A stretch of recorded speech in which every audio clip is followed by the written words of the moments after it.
Assalamu alaikum dear students, welcome in second year computer science class. We are discussing chapter number 6, input and output statements. So it's the continuity of our previous lectures. Today on lecture number 15 we have topic exercise basic programs used in C language. From today onward we will continue our programming chapters. So you have to be very careful and attentive while learning this program. And let's start. We have first program. In first program you have to write a program to display basic data type values using printf statement. Students, हमने अपने previous lectures में printf, scanf, put character, put char ये सारी types की जो statements थी ये हम डिस्कस कर रहे थे. अब हमने इस स्टेज पे आना है कि उन्हीं प्रोग्राम स्टेटमेंट्स को प्रोग्राम्स में कन्वर्ट कर सकें और यूज़ कर सकें. फॉर एग्जांपल हमारे पास जो पहला प्रोग्राम है उसमें हमने कुछ जितने भी हमने वेरिएबल्स वो जो स्टेटमेंट्स पढ़ी थी उनके थ्रू हम कैसे डेटा को डिस्प्ले कर सकते हैं जस्ट यूजिंग प्रिंटफ स्टेटमेंट. तो वो हमने देखा. हमारे पास पहले प्रोग्राम जैसे हम पहले बनाते आए उसमें इंक्लूड stdio.h हमने लाइब्रेरी डिक्लेयर की. Then include console input output dot h को किया. Void main void clear screen किया. अब हमने क्या करना है, वेरिएबल्स लेने. इन वेरिएबल्स को हम यूं करेंगे कि पहला वेरिएबल है हमारे पास character ch. Character ch equals to a जो कि हमने उनमें कोट में क्लोज कर दिया. देन हमने अनदर को करेक्टर वेरिएबल डिक्लेयर किया जिसको हमने कहा जी ये हमारा स्ट्रिंग होगा. स्ट्रिंग की वैल्यू जो है वो हमने मैक्सिमम लेंथ 20 दी और फॉर एग्जांपल मैंने वहाँ पे एक वेब एड्रेस लिखा shahzadbajwa.com. ये लेंथ बिटवीन 1 to 20 होनी चाहिए. Then integer number 150 double db1 equals to 20.12345 ये हमारे पास वेरिएबल की डिक्लेरेशन है. ये मेथड हम आगे चल के मज़ीद देखते जाएंगे और जैसे जैसे प्रैक्टिस करते जाएंगे हमें ये चीज़ समझ आती जाएगी.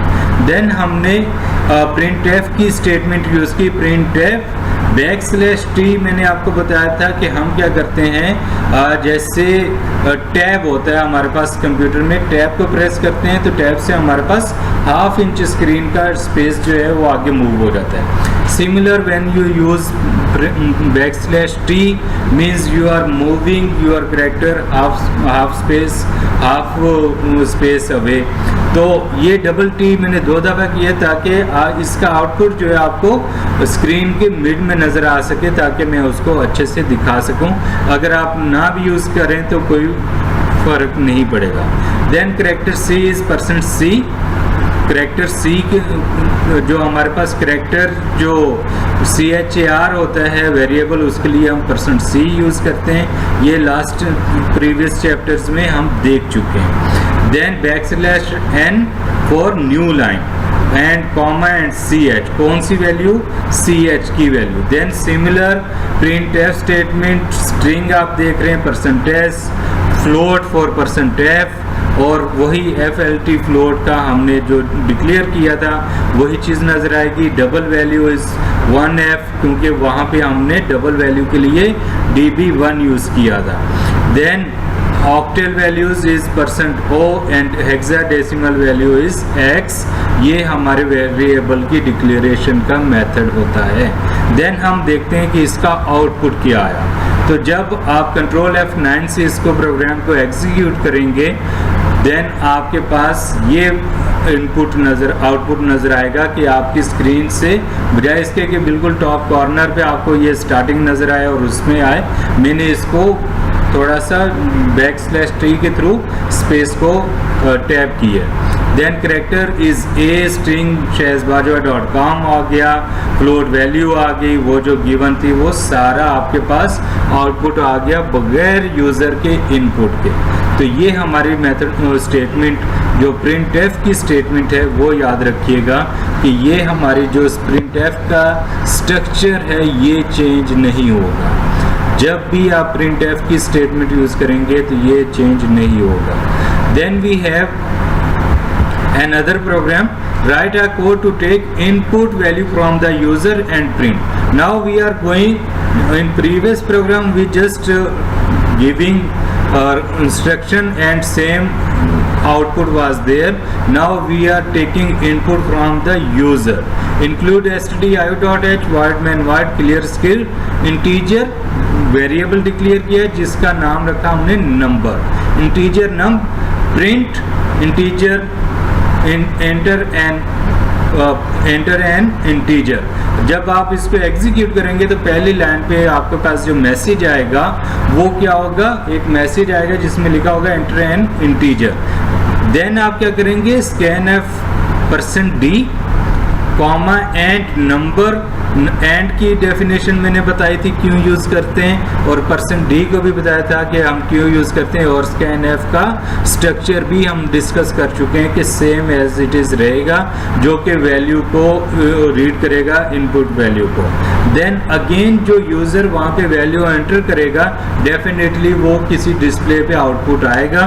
Then printf you entered %d वो इंटीजर और कौन सा नंबर जो कि यूज़र ने एंटर किया, अब आपके पास वो वैल्यू डिस्प्ले पे आ जाएगी।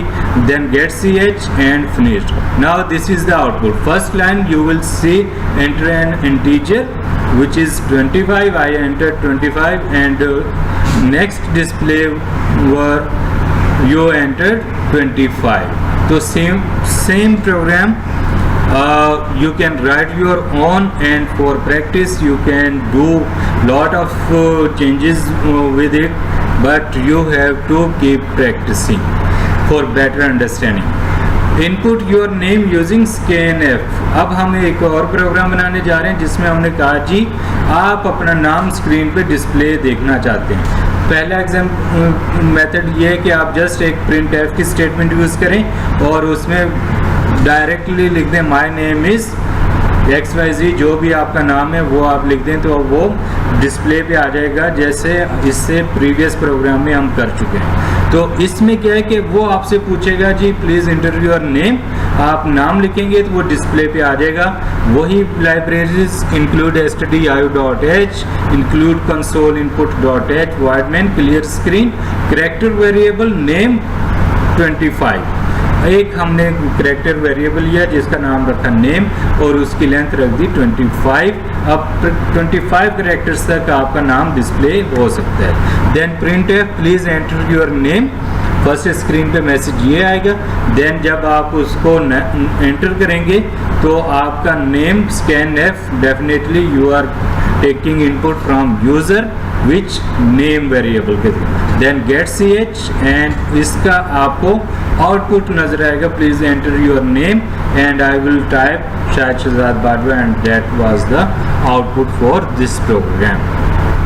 सो dear basic programs are quite simple and easy, but you have to practice for it for better understanding, and you have to remember the basic structure of the statements like printf statement, scanf and other upcoming statements have particular structure.